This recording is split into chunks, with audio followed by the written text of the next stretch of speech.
Hi friends, welcome to our channel తెలుగమ్మాయిలో ముచ్చట్లు. ఈరోజు మనం ఫిష్ పులుసు ఎలా చేసుకోవాలో చూసేద్దాం.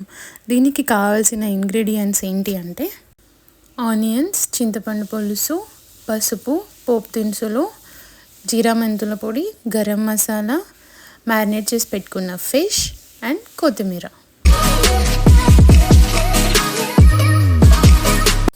ఇప్పుడు మనం కడాయి పెట్టేసుకొని దీనిలో 6 to 7 గరిటెల ఆయిల్ పోసేసుకుందాం. ఆయిల్ లైట్గా హీట్ అయిందో లేదో మనం చెక్ చేసుకొని దీనిలోకి మనం తాలింపు గింజలు వేసేసుకోవాలి. ఒక 1 minute అయ్యాక ఆనియన్స్ వేసేసుకుందాం.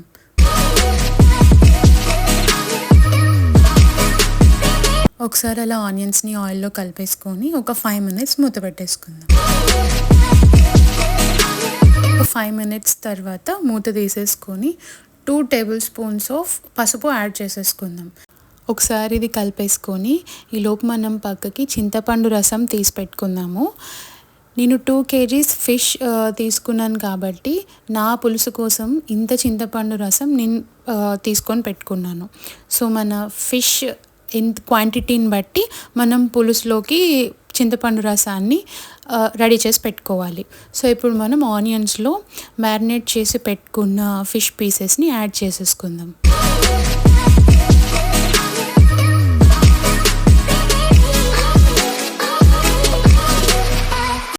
సో ఇప్పుడు పీసెస్ అన్నీ యాడ్ చేసేసుకున్న తర్వాత ముక్కలన్నీ చెదరకుండా ఉండడానికి మనం కడాయినే తీసుకొని ముక్కల్ని పైకి కిందకి అంటూ ఇలా ఈ విధంగా వీడియోలో చూపించిన విధంగా మిక్స్ చేసుకోవాలి.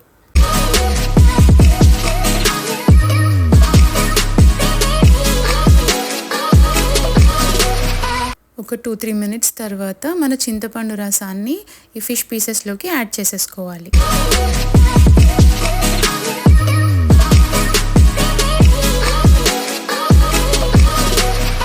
చింతపండు పులుసు యాడ్ చేసేసుకున్న తర్వాత ఒకసారి మనం దీన్ని అంతా సెట్ చేసేసుకొని పీసెస్ అన్నిటిని మూత పెట్టేసుకోవాలి.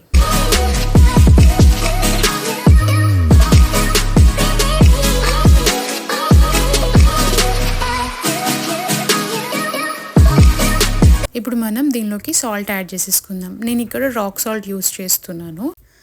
మళ్ళీ ఒక మంచి మిక్స్ ఇచ్చేసి మూత పెట్టేసుకోవాలి.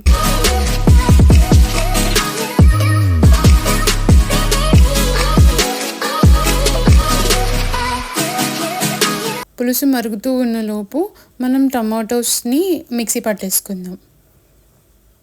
ఈ టొమాటో ప్యూరీని మన పులుసులోకి యాడ్ చేసేసుకుందాం. మిక్స్ చేసేసుకున్న తర్వాత జీలకర్ర మెంతుల పొడి యాడ్ చేసేసుకుందాం. అంతా మంచిగా మిక్స్ చేసేసుకొని ఒక 10 minutes మూత పెట్టేసుకోవాలి.